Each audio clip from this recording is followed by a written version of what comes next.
저는 매년 부활주일을 앞두고 부활에 관련된 책을 찾아보는데요.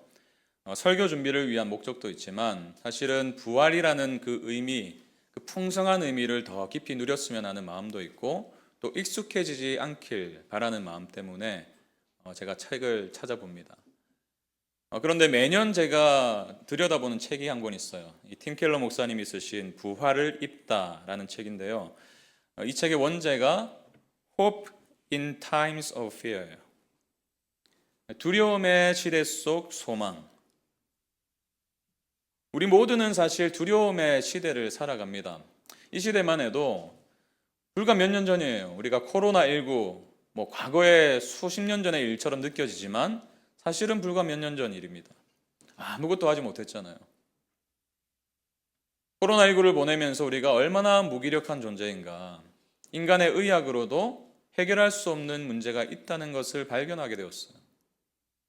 이뿐입니까? 이상기후는 이제 말할 것도 없고요. 여러 군데서 지금 지진도 일어나고 홍수도 일어나고, 그리고 국제정세를 보세요. 늘 불안정해요. 러시아와 우크라이나 전쟁이 끝나지도 않았습니다. 그런데 지금 중동에서 또 다른 전쟁이 발생하게 되었어요. 그 여파가 굉장히 우리의 삶에 밀접하게 영향을 주고 있습니다. 일단 기름값이 많이 올랐어요. 항공료도 많이 올랐어요. 제가 기사를 찾아보니까 지금 그 호르무즈 해협에 한국 선박이 26척이 지금 계류되어 있대요. 빠져나오지 못하고 있어요. 그로 인해서 매일매일 21억 원이 넘는 손실을 겪고 있대요. 근데 그 배를 가지고 있는 선사들만의 얘기가 아니라 사실 그러다 보니까 전체적인 어떤 세계적인 경제 자체가 지금 말이 아닙니다.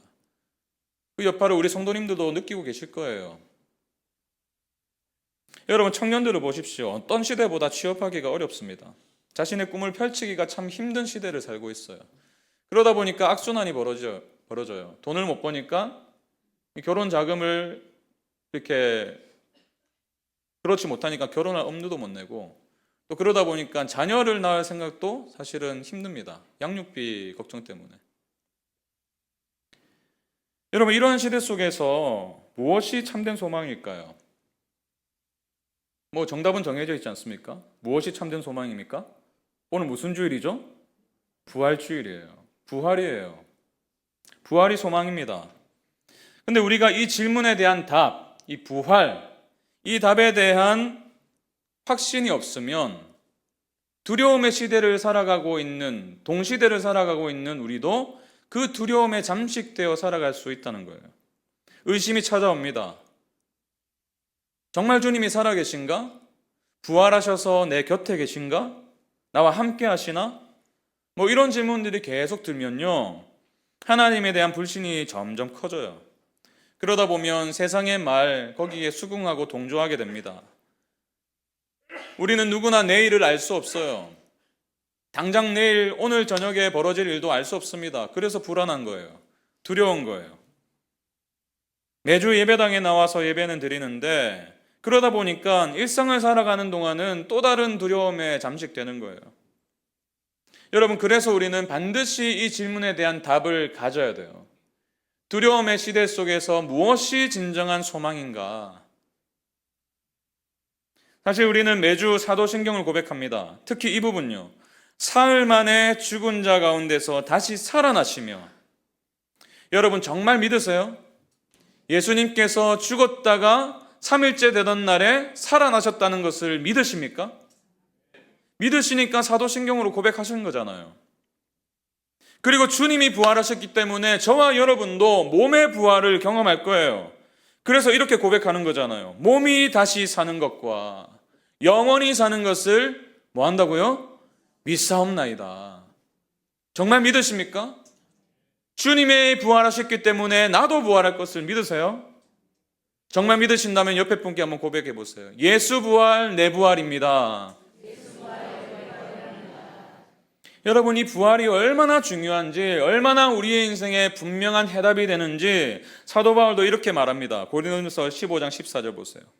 그리스도께서 살아나지 않으셨다면 우리의 선포도 헛되고 여러분의 믿음도 헛될 것입니다. 주님의 부활이 없으면 우리가 지금 이 시간에 예배드리는 이거 다 헛것이라는 거예요. 아무런 의미가 없다는 겁니다.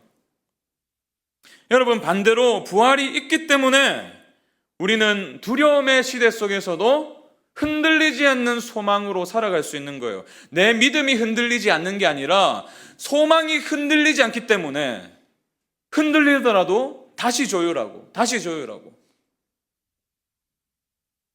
여러분, 그래서 한 병증가는 이런 말을 합니다. 부활이 거짓이면 기독교가 헛된 것이기 때문에, 그러나 부활이 사실이라면 세상에 어떤 사람이 뭐라고 해도 예수 그리스도는 하나님이시다, 하나님의 아들이시다, 그리고 그분이 하나님의 아들이시라는 그 사실이 우리의 모든 것을 바꿀 수 있다. 믿으십니까, 여러분? 그분의 부활을 믿는 그 믿음, 그 부활의 능력이 우리의 모든 것을 바꿀 수 있대요. 이런 면에서 우리를 좀 돌아보면요, 정말 그런가?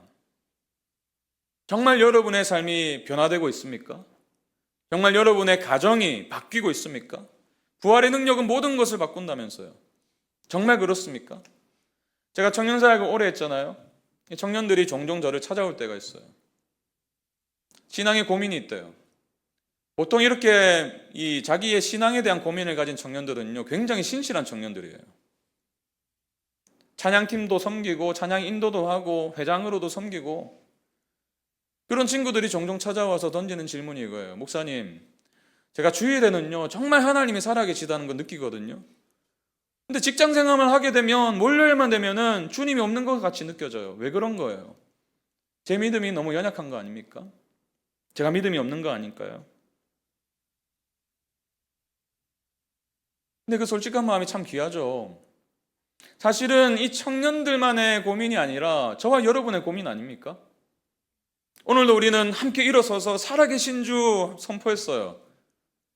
근데 여러분, 내일부터 시작되는 여러분의 일상, 정말 주님이 살아계십니까? 주님이 살아계심을 우리가 붙들지 못하기 때문에 대신 다른 게 살아서 역사해요.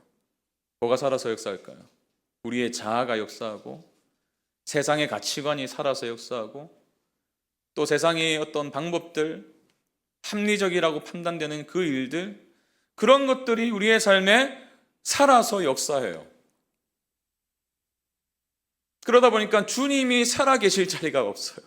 좁아져요. 여러분, 이런 면에서 우리는 부활의 능력을 소유한 자로서 어떻게 그 부활의 능력을 경험하며 살아갈 수 있을까요? 제가 이런 질문을 가지고 본문을 살펴보면서 오늘 본문에서 두 가지 진리를, 원리를 우리에게 가르쳐 준다는 사실을 깨달았습니다. 여러분, 우리가 부활의 능력으로 살아가려면 먼저는 붙드시는 주님을 믿으셔야 돼요. 우리의 인생을 붙들고 계신 주님을 신뢰하셔야 됩니다. 그래야지 부활의 능력을 경험하며 살 수 있어요. 우리가 종종 부활을 의심하고 주님의 살아계심에 어떤 회의감이 들고 그분을 온전히 신뢰하지 못하는 이유가 무엇입니까? 여러 가지 원인이 있겠지만 그 중에 한 가지는 이거일 거예요. 세상의 루머에 휘둘리기 때문입니다. 세상의 소리에 휘둘리기 때문이에요. 오늘 우리가 읽은 본문은 이렇게 시작하죠. 마태복음 28장 11절 보세요. 여자들이 갈 때 경비병 중 몇이 성에 들어가 모든 된 일을 대제사장에게 알리니. 경비병은 무엇을 보고 있습니까? 안식 후 첫날, 다시 말해서 주일 새벽에 큰 지진이 일어났어요. 천사가 나타났습니다. 천사가 무덤에 가로막혀 있던 큰 돌문을 굴렸어요. 이 놀라운 광경을 그 무덤을 지키던 경비병들이 다 보았습니다. 그래서 이렇게 반응한 것 아닙니까? 28장 4절을 보시면요, 지키던 자들이 그를 무서워하여 떨며 죽은 사람과 같이 되었더라. 지금 이들은 죽은 사람을 지키고 있었어요. 근데 자기가 죽은 사람과 같이 되었어요. 재밌지 않으세요, 여러분? 저는 성경을 읽다가 이런 표현이 나오면 참 재밌어요. 그들은 엄청난 현장을 목격했습니다. 마침 그날 새벽에 여인들이 찾아왔습니다. 무덤을 보러 왔겠죠. 근데 천사가 그 여인들에게 하는 말도 그 현장에 있었기 때문에 함께 들었을 거예요. 어떤 말을 했습니까? 6절 보시면요, 그가 여기 계시지 않고 그가 말씀하시던 대로 살아나셨느니라. 와서 그가 누우셨던 것을 보라. 십자가에 못 박혀 죽었던 예수가 살아났다. 할렐루야. 천사는 지금 예수님의 부활을 전했어요. 여러분, 그래요. 경비병들은 빈 무덤을 눈으로 보았습니다. 천사도 눈으로 보았어요. 부활의 소식도 귀로 직접 들었어요. 그러니 이 엄청난 일을 보고를 한 거예요. 대제사장들과 장로들에게. 근데 여러분, 그들은 경비병들을 돈으로 매수했습니다. 그리고 이 사실이 바깥으로 전해지지 않도록 입단속을 했어요. 12절 14절 보세요. 그들이 장로들과 함께 모여 의논하고 군인들에게 돈을 적게 준 게 아니에요. 많이 주며 이르되 너희는 말하기를 그의 제자들이 밤에 와서 우리가 잘 때에 그를 도둑질하여 갔다 하라. 만일 이 말이 총독에게 들리면 우리가 권하여 너희로 근심하지 않게 하리라 하니. 돈을 두둑히 받은 경비병들이 그들이 입에 넣어준 말을 그대로 흘리고 다녔어요. 그래서 15절 보시면요, 군인들이 돈을 받고 가르친 대로 하였으니 이 말이 오늘날까지 유대인 가운데 두루 퍼지니라. 마태가 이 복음서를 기록할 당시 AD 80년 90년경인데요 그때까지도 이 말을 믿는 사람이 있었대요. 근데 여기서 오늘날까지가 제 마음에 확 들어왔어요. 주님의 부활 이후 2000년이 지난 오늘날까지도 이러한 방식으로 세상은 주님의 부활을 거부하고 있습니다. 부활에 대한 루머가 있어요. 역사적으로 많은 사람들이 주님의 부활의 허구성을 주장했어요. 일어나지 않은 일이다. 왜요? 상식 밖의 일이잖아요. 그러니까 예수님이 실제로 죽은 게 아니라 혼절한 것이다. 기절했다가 무덤에 있다가 깨어난 것이다. 그렇게 주장하기도 하고요. 또 오늘 본문에 기록된 대로 제자들이 시체를 훔쳐갔다. 또 집단적으로 제자들이 환각 증세를 보인 거다. 환상을 봤다는 거예요. 또 어떤 사람은요, 이 여인들이 잘못된 빈 무덤을 찾아간 것이다. 실제로 예수님이 묻혔던 무덤이 아니라 다른 무덤에 찾아간 것이다. 갖가지 루머가 존재합니다. 근데 여러분, 이러한 루머는 루머에 불과해요.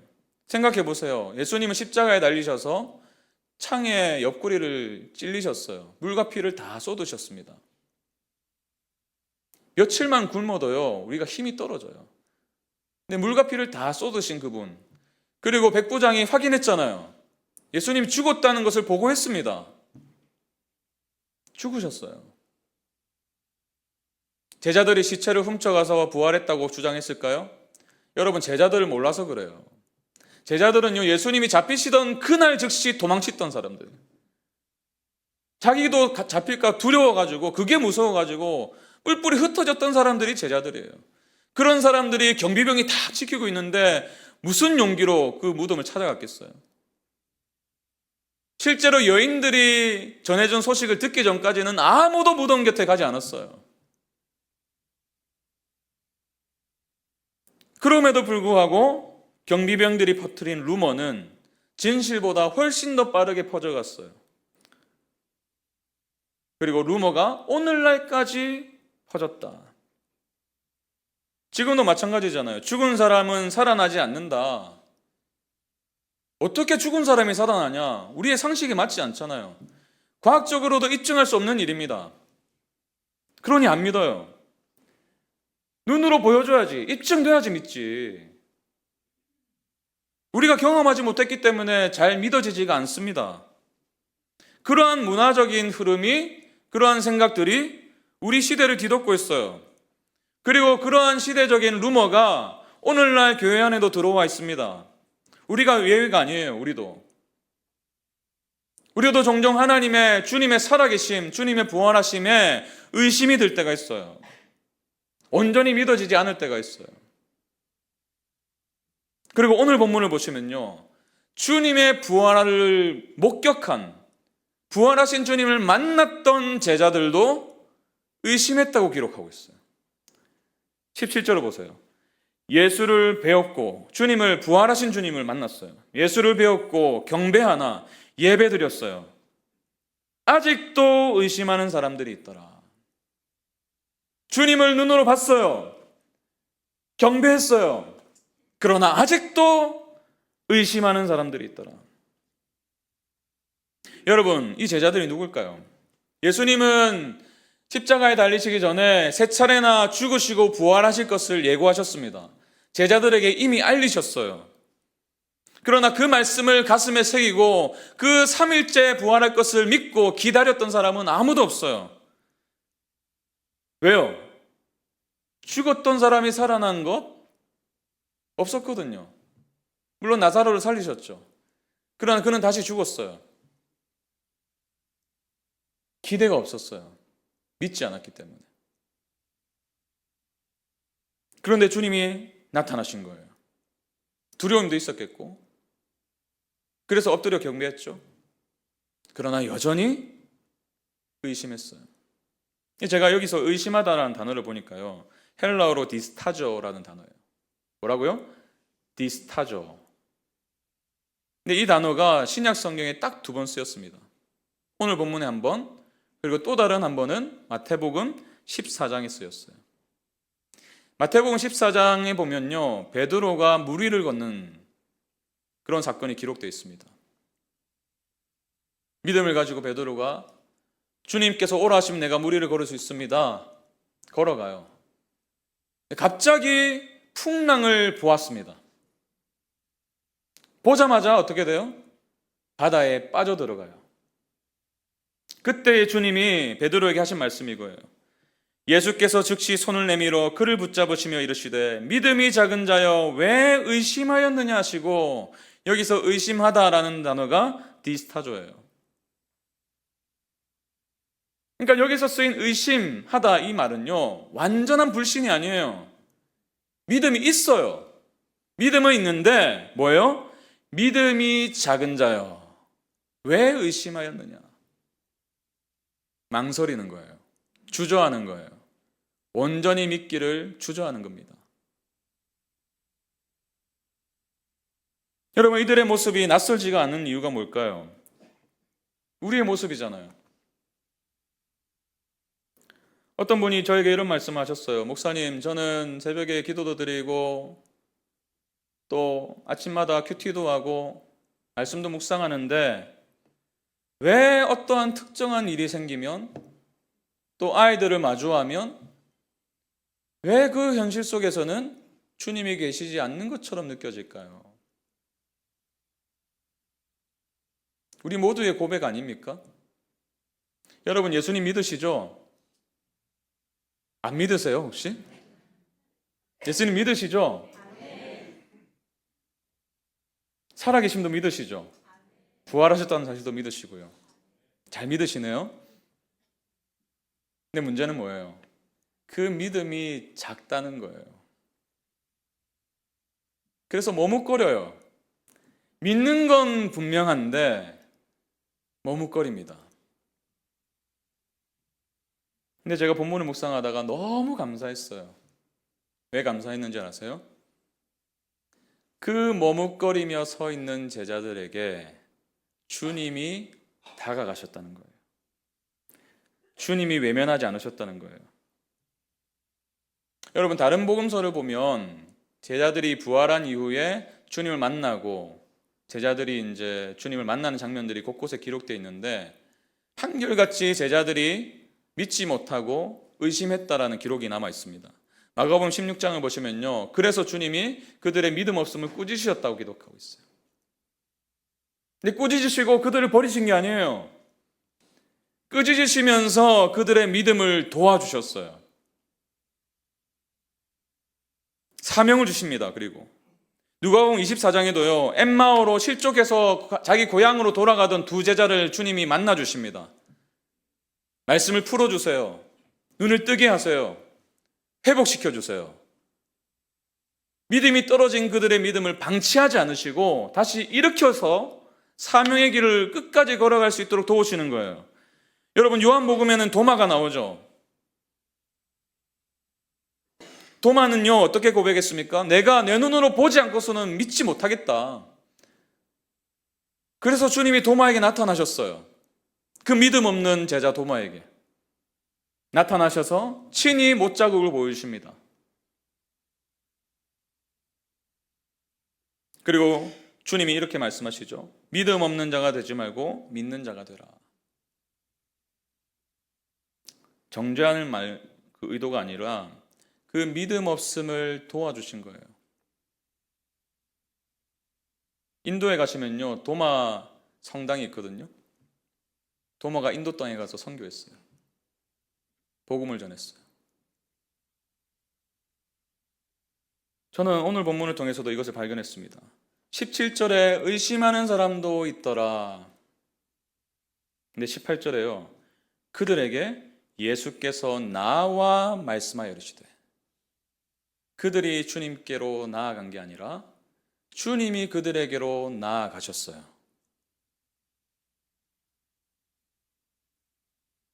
오늘 본문의 재밌는 것은요, 이 의심하는 사람들의 이름을 밝히지 않아요. 왜 그럴까요? 의심하는 사람들이 있더라. 우리도 될 수 있는 거예요. 여기도 의심하는 사람들이 있더라. 그러나 그런 우리에게 주님은 나아가십니다. 머뭇거리는 우리를 내버려 두지 않으세요. 믿음을 성장시켜 주세요. 격려해 주시고 때때로 책망도 하시고. 왜 주님은 이렇게 하십니까? 여러분 기억하십시오. 주님의 십자가의 의미를 다시 한번 더 떠올려 보세요. 주님은 우리가 연약할 그때에 십자가를 지셨어요. 늘 주님 속속이고 하나님 사랑하지도 않고 내 맘대로 살던 우리를 위해서 주님은 친히 십자가를 지셨습니다. 그래서 우리의 믿음을 도우시는 거예요. 만약에 그분이 죽은 것으로 끝났다면 사실은 우리의 믿음은 아무런 의미가 없어요. 근데 주님이 부활하셨어요. 그 모든 연약함을 끌어안으시고 죽으신 주님이 다시 사셨어요. 사신 주님이 오늘도 우리의 인생에 나오십니다. 우리의 손을 붙드세요. 마치 물에 빠져가던 베드로의 손을 급히 붙잡으신 것처럼 우리의 손을 붙드시며 우리를 일으켜 세워주시는 줄로 믿습니다. 여러분, 그래서 우리가 이 자리에 있는 거잖아요. 주님이 죽음을 이기셨기 때문에, 그리고 그 능력으로 우리를 붙들어 주셨기 때문에 우리가 이만큼이라도 주님을 믿는다 고백하며 살아갈 수 있는 것 아니겠습니까? 그래서 오늘도 그 믿음 가지고 이 자리에 나오신 것 아니겠습니까? 그분은 여전히 여러분의 인생을 붙들고 계시는 줄로 믿습니다. 그 믿음을 가질 때에 우리는 이 땅을 살아가며 부활의 능력을 소망하고 또 그 능력으로 살아갈 줄로 믿습니다. 그런가 하면 두 번째 주신 원리는 이거예요. 부활의 능력으로 살아가려면 기쁨으로 사명을 이루라는 거예요. 기쁨으로 사명을 이루라. 오늘 본문은 분명한 주님의 약속을 주십니다. 볼지어다 내가 세상 끝날까지 너희와 항상 함께 있으리라. 임마누엘이에요. 내가 너와 함께한다. 함께하시는 하나님. 여러분 마태복음은요 1장에서 이 함께하는 하나님을 이미 고백했어요. 하나님이 너희와 함께하심이라. 임마누엘이라 하라. 그리고 마지막 장을 임마누엘로 끝내요. 항상 함께할 거다. 근데 이 함께한다는 약속은 미래형이 아닙니다. 내가 앞으로 너희와 함께할게, 이게 아니라 현재형이에요. 지금도 함께하세요. 우리가 필요할 때만 함께하는 분이 아니시고 모든 순간 함께하십니다. 그냥 함께하시는 게 아니라 하늘과 땅의 모든 권세를 가지고 함께하세요. 언제까지요? 세상 끝날까지. 제가 본문을 묵상하면서 감사했던 게 이거예요. 주님은 여전히 주님의 약속을 의심하는 제자들을 포함한 모든 제자들에게, 의심하는 사람을 포함한 모든 제자들에게 이 약속을 주셨다는 거예요. 믿음 좋은 제자들에게만 특별히 내가 너와 함께 할게. 아이고 너는 정말 믿음이 좋네. 내가 함께 할게. 이게 아니라 머뭇거리고 연약하고 넘어지는 제자들을 포함한 모든 제자들에게 우리에게 함께 하겠다고 약속하셨고 그 약속을 오늘도 지키고 계신 줄 믿습니다. 여러분, 모세의 인생을 보십시오. 얼마나 망설였어요? 얼마나 겁이 많았습니까? 그러나 하나님은 그에게 나타나셔서 내가 너와 함께 할 것이다 약속하시며 사명의 자리로 나아갈 수 있도록 허락하셨어요. 여호수아, 모세가 죽고 나서 얼마나 두려웠을까요? 그러나 똑같은 약속을 하십니다. 내가 너와 항상 함께 하겠다. 어디를 가든지 내가 너와 함께 하겠다. 그 함께 하시는 능력의 하나님이 계시기 때문에 모세도 여호수아도 기드온도 주님이 주신 사명을 이룰 수 있었다면 우리도 마찬가지예요. 이 약속은 우리 모두에게 주어진 줄로 믿습니다. 그렇기 때문에 우리는 부활의 능력을 살 수 있어요. 그 능력으로 주님이 주신 사명을 이루어갈 수 있습니다. 여러분, 주님이 무슨 사명을 주셨어요? 딱 한 가지예요. 가서 제자 삼으라. 오늘 본문 19절 보십시오. 그러므로 너희는 가서 모든 민족을 제자로 삼아 아버지와 아들과 성령의 이름으로 세례를 베풀고 내가 너희에게 분부한 모든 것을 가르쳐 지키게 하라. 볼지어다 내가 세상 끝날까지 너희와 항상 함께 있으리라. 항상 함께 하시기 때문에 제자 삼을 수 있다. 부활의 능력으로 이 세상을 살아갈 수 있다. 여러분, 이 능력을 의지할 때, 함께 하시는 주님의 약속을 붙들 때 우리는 세례를 베풀 수 있어요. 세례를 베풀므로 제자를 삼을 수 있습니다. 세례를 베푼다는 게 뭐예요? 복음으로 인해서 한 영혼을 구원하고 그 영혼도 우리와 동일하게 주님의 죽으심과 부활에 연합되게 하는 것. 부활의 소망을 갖고 살아가게 하는 것. 여러분, 이것은 목사들에게만 주신 사명이 아니에요. 우리 모두에게 주신 사명이에요. 제자이십니까? 그렇다면 이 사명을 주신 거예요. 나의 힘으로는 안 돼요. 그래서 주님이 조건을 붙이신 거예요. 하늘과 땅의 모든 권세를 내게 주셨나니 그 권세로 여러분과 함께 하십니다.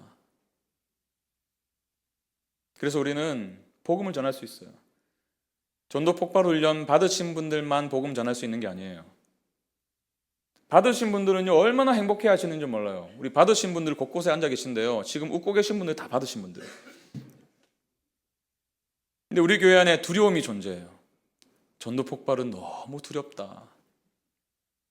근데 여러분, 훈련을 받아서 너희가 복음을 전하거라 라고 말씀하신 적은 없어요. 삶으로 해요. 결국. 여러분의 일상을 나누는 거예요. 여러분, 오늘 주일 아침에 이 자리에 나오신 건 여러분의 일상이잖아요. 여러분의 삶의 일부 아닙니까? 아침마다 큐티책을 펴고 큐티 묵상을 하시는 건 여러분의 일상이잖아요. 아니세요? 혹시? 말씀 듣고 또 감동받고 또 기도하고 또 하나님의 기도에 응답하시는 그 놀라운 역사를 보고 우리의 삶이잖아요. 그 삶을 나누는 거예요. 제가 청년 시절에 제 1년 후배가 자매가 있었어요. 이 자매는요, 뭐 성격도 물론 굉장히 쾌활한 자매였습니다. 근데 이 자매가요, 그 자기의 친구들에게 복음을 전하고 엄청 많이 세 가지고 데려왔거든요. 자기는 전도가 너무 쉽대요. 저는 너무 어려웠거든요, 그때. 물어봤어요. 전도가 어떻게 쉽니? 그러니까 이런 말을 하는 거예요. 자기는요, 친구들 만나면 자기의 삶을 다 얘기한대요. 그렇잖아요. 친한 친구 만나면 내가 어떻게 살고 있고 일상을 다 얘기하지 않습니까? 그 일상에 교회에서 일어난 일들도 포함돼요. 그래서 누구누구야, 오늘 내가 교회 갔는데 목사님 이런 말씀 하시더라. 오늘 성경을 읽는데 와, 이런 말씀이 있대. 자기 삶을 나누는 거예요. 그러니까 쉽다는 거예요. 친한 친구니까요. 그래서 제가 어떻게 그렇게 자연스럽게 말할 수 있냐 물어봤더니, 오빠, 그게 제 삶이잖아요. 그게 우리의 삶이잖아요. 세례를 베풀라. 복음을 전하고 복음으로 살아가는 그 삶을 보이라. 그런가 하면 가르치고 지키게 함으로 제자를 삼으라고 말씀하세요. 여러분, 마태복음에서 말씀을 듣는 것은 배우는 것만으로 그치는 게 아니에요. 배우고 순종하는 것까지 나아가는 것입니다. 근데 주님이 제자들에게 말씀하시고 가르쳐 주신 그 핵심이 뭐예요? 산상수훈이잖아요. 산상수훈의 핵심 메시지가 무엇입니까? 세상의 기준과 하나님 나라의 기준이 다르다는 거예요.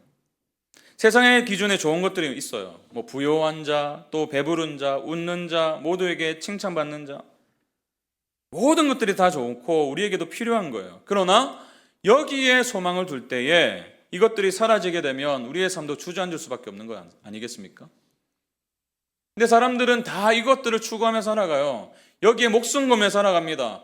그러니 이것을 가지지 못할 때 좌절하는 거예요. 눈물 흘리는 거예요. 근데 주님은 누가 복되다고 말씀하십니까? 가난한 자, 줄인 자, 우는 자, 복음으로 인해서 미움받는 자. 왜 이들이 복될까요? 인생의 힘듦을 알고 내 한계를 직면했기 때문에 하나님께 소망을 두기 때문에 복된 거예요.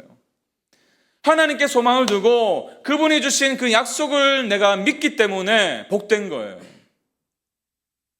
그런 삶을 살아갈 때에 가르치고 지키게 하라. 내 인생부터가 그 놀라운 하는 나라의 복음을 믿고 가르침받고 또 살아가는 것, 또 그로 인해서 내 삶에 영향을 받은 주변 사람들이 그 놀라운 기쁨을 마주하게 되는 것. 비록 고난이 사라지지 않고 여전히 고난 한복판을 지나고 있지만 주님이 계시기 때문에, 부활하신 주님이 나와 함께 하시기 때문에 그분께 소망을 둔 인생은 복되다는 것을 발견해 나가는 기쁨. 여러분, 이것이 신앙생활 아니겠습니까? 그래서 사도 바울은 우리의 이 땅을 살아가면서 하나님 나라에 소망을 두고 또 주님께 소망을 둔 인생, 그러나 동시에 우리가 그 고난을 통과하며 힘들고 눈물 흘리고 그 모든 수고가 헛되지 않다고 선포하고 있어요. 고린도전서 15장 보세요. 57절 58절입니다. 우리 주 예수 그리스도로 말미암아 우리에게 승리를 주시는 하나님께 감사하노니 그러므로 내 사랑하는 형제들아 견실하며 흔들리지 말고 항상 주의 일에 더욱 힘쓰는 자들이 되라. 복음의 능력으로 살아가는 자들이 되라. 이는 너희 수고가 주 안에서 헛되지 않은 줄 알미라.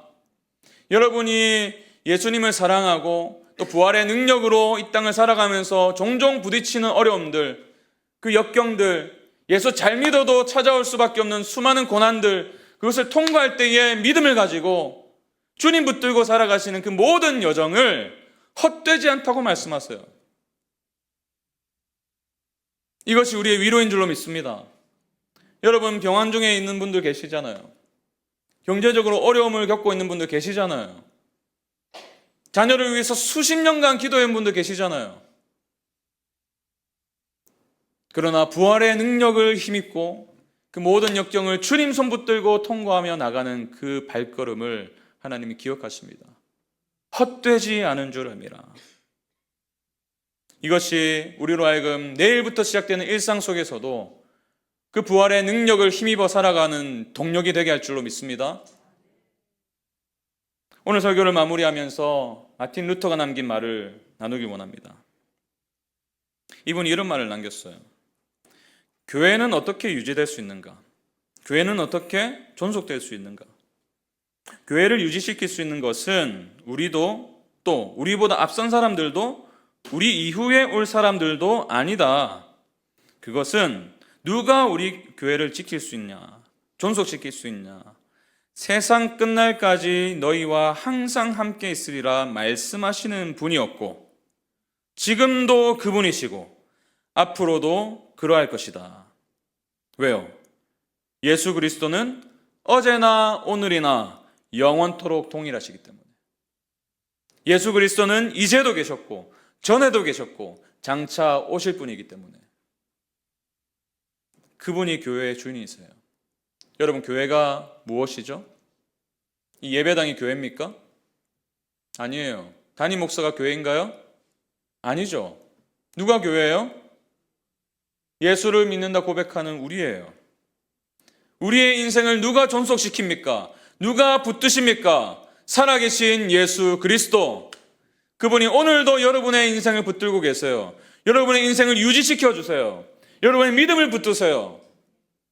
그래서 부활의 능력을 힘입고 사명의 길로 달려갈 수 있도록 하시는 것입니다.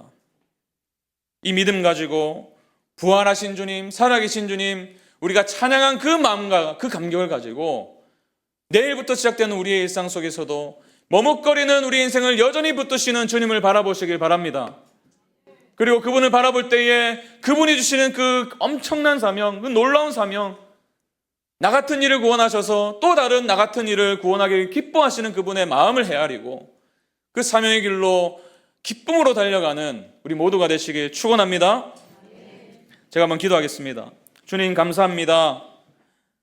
여전히 의심이 많고 머뭇거리는 우리임을 아시면서도 그런 우리를 포기하지 않으시고 오히려 주님이 우리 앞에 나아오셔서 우리에게 사명을 주시니 하나님 어찌 큰 은혜인지 모르겠습니다. 하나님 그 마음으로 우리가 주님의 살아계심을 믿고 또 그 은혜를 기억하며 주님 앞에 헌신을 드리오니 주님 받아주시고 귀한 곳에 사용될 수 있도록 허락하여 주시옵소서. 그렇게 행하실 주님을 찬양하오며 예수님 이름으로 기도합니다. 네, 준비하신 헌금을 우리 주님께 드릴 텐데요. 우리 드리면서 이 찬양을 함께 고백했으면 좋겠습니다. 주 선한 능력으로 안으시네 그 크신 팔로 날 붙드시네. 우리 말씀을 생각하면서 이 찬양 부르시며 함께 봉헌하도록 하겠습니다. 선한 능력으로 안으시네 그 크신 팔로 날 붙드시네. 절망 속에도 흔들리지 않고 사랑하는 주 얼굴 구하리. 우리 다시 한 번 더 고백합니다. 주 선한 능력으로 선한 능력으로 안으시네 그 크신 팔로 날 붙드시네. 절망 속에도 흔들리지 않고 우리를 포기하지 않으시는 주님, 사랑하는 주 얼굴 구하리. 믿음으로 선포합니다. 선한 능력으로 일어서리 주만 의지하리. 믿음으로 우리 고대 안에 주 오실 그날 영광의 새날을 맞이하리. 이전의 괴로운 날 애워싸고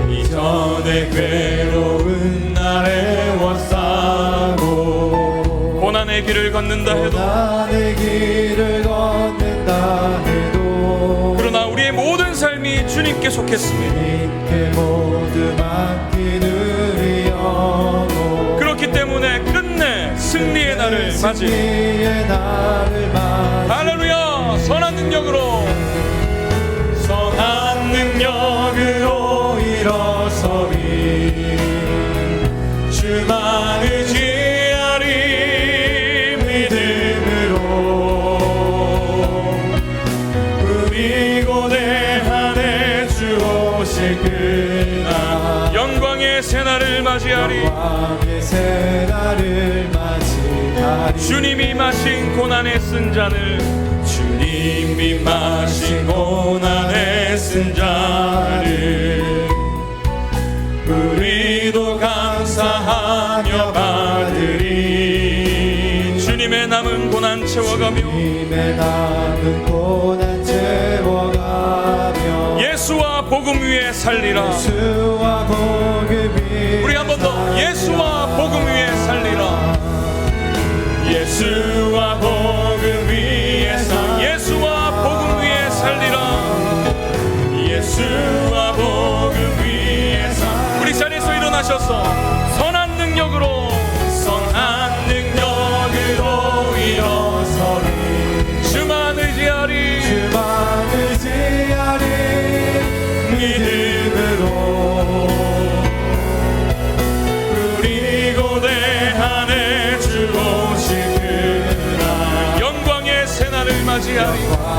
새날을 맞이하리. 선한 능력으로 일어서기, 선한 능력으로 일어서니 우리를 붙드시는 주님을 신뢰합니다. 의지하리. 믿음으로 우리 고대하네 살아계신 주님 다시 오실 줄로 믿습니다. 영광의 새날을 맞이하리. 영광의 새날을 맞이하리. 승리의 새날을 맞이하리. 승리의 새날을 맞이하리. 우리 떠나시기 전에 이렇게 한번 기도하지 않으시겠습니까? 주님, 그렇습니다. 이렇게 찬양으로 고백했지만 또 내일이 되면 또 우리의 일상에 수많은 문제들을 마주하면 우리는 또 머뭇거릴 것 같습니다. 그렇게 주님의 도우심이 필요합니다. 믿음이 없는 건 아닌데 왜 그렇게 자녀들을 대할 때는, 왜 그렇게 직장 생활에서 믿지 않는 사람들 틈에 살아갈 때는 우리의 믿음이 작아지는지 모르겠습니다. 그러나 주님, 그러한 우리를 포기하지 않으시고 오히려 우리 곁으로 다가오시는 주님을 찬양합니다. 그 주님이 계시기 때문에 이 작은 믿음으로라도 주님의 뜻을 이루며 살아갈 수 있는 줄로 믿습니다. 하나님, 우리의 작은 믿음을 방치하지 않으시고 오히려 믿음을 북돋아 주시며 일으켜 세워주시는 주님이시기에 주님 손 붙들고 다시 일어서길 원합니다. 다시 한번 해보길 원합니다. 주님, 우리에게 부활의 능력을 덧입혀 주시고 그 능력으로 살아갈 수 있도록 도와주시고 주님이 맡기신 사명을 넉넉하게 이루어가는 인생 살아갈 수 있도록 인도하여 주시옵소서. 그 기쁨으로 사명을 이루어가는 우리 모두가 될 수 있도록 인도하여 주시옵소서. 우리 그렇게 우리의 삶을 주님께 맡겨드리며 함께 기도로 나아가시겠습니다. 아버지 하나님, 그렇습니다. 우리의 연약함을 아시면서도 하나님, 그 연약함 때문에 십자가에 달려 죽으신 주님, 죽으실 뿐만 아니라 장사된 지 사흘 만에 살아나셔서 하나님의 아들이심을 선포하신 주님, 그 주님이 오늘도 살아계신 줄로 믿습니다. 그렇기 때문에 우리 곁에 항상 계셔서 하나님, 우리의 연약함을 여전히 도와주시고 일으켜 세우신 주님을 찬양합니다. 하나님, 베드로가 물에 빠져가는 것과 같이 우리도 바다 위를 걷는 믿음을 가지고 살아가다가 종종 상황을 바라보면 두려움이 들고 하나님 머뭇거리게 되고, 그러다 보니 그 바닷물에 침식하며 잠식당하는 우리, 그러나 주님 즉시 손을 뻗으시며 그 빠져가는 우리의 손을 붙드시는 주님, 그 주님이 살아계시며 하늘과 땅의 모든 권세를 가지시고 우리와 함께 하시기에 우리가 다시 일어섭니다. 다시 일어설 뿐만 아니라 주님의 뜻을 위해서 살아가는 우리가 되길 원합니다. 주님, 부활의 능력을 덧입혀 주시옵소서. 살아계신 주님이 나와 함께 하시기에 나의 인생에 주님의 능력이 함께함을 믿음으로 선포하며 연약한 믿음에도 불구하고 주님의 손 붙들고 끝까지 나아가는 우리가 될 수 있도록 인도하여 주시옵소서. 그런 우리 기쁨이 되는 교회가 될 수 있도록 도와주시고 우리 모든 성도들의 삶이 되게 하여 주시옵소서. 선한 능력으로 일어서리, 선한 능력으로 일어서니 주만 의지하리. 믿음으로 부활하신 주님, 다시 오실 주님을 바라보며 영광의 새날을 맞이하리. 승리의 새날을 맞이하리. 승리의 새날을 맞이하리. 승리의 새날을 맞이하리. 할렐루야. 살아계신 주님을 찬양합니다. 우리의 삶을 붙들어 주시는 주님을 찬양합니다. 하늘과 땅의 모든 권세로 우리와 항상 함께 하시는 주님을 찬양합니다.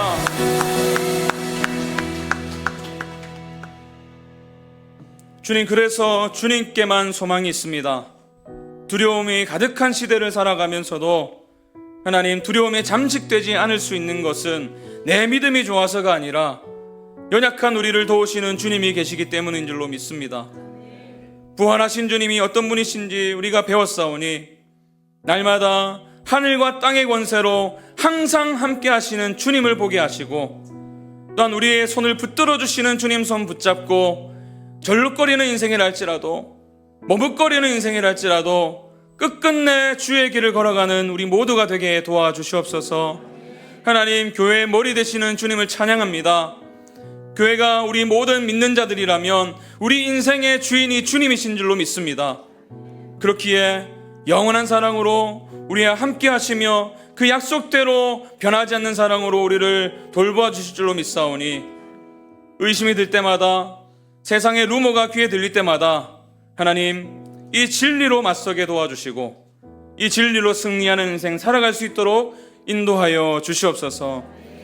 이제는 우리 주 예수 그리스도의 은혜와 하나님의 사랑과 성령 하나님의 교통하심이 주님의 부활의 능력을 경험하기 위해 하나님 날마다 우리를 붙드시는 주님을 의지하게 하시며 또한 우리로 사명의 길을 걷게 하실 주님을 바라보겠나라고 고백하는 기쁨이 되는 교회 모든 성도들의 인생마다 이제부터 영원까지 함께 하시기를 간절히 축원하옵나이다. 아멘.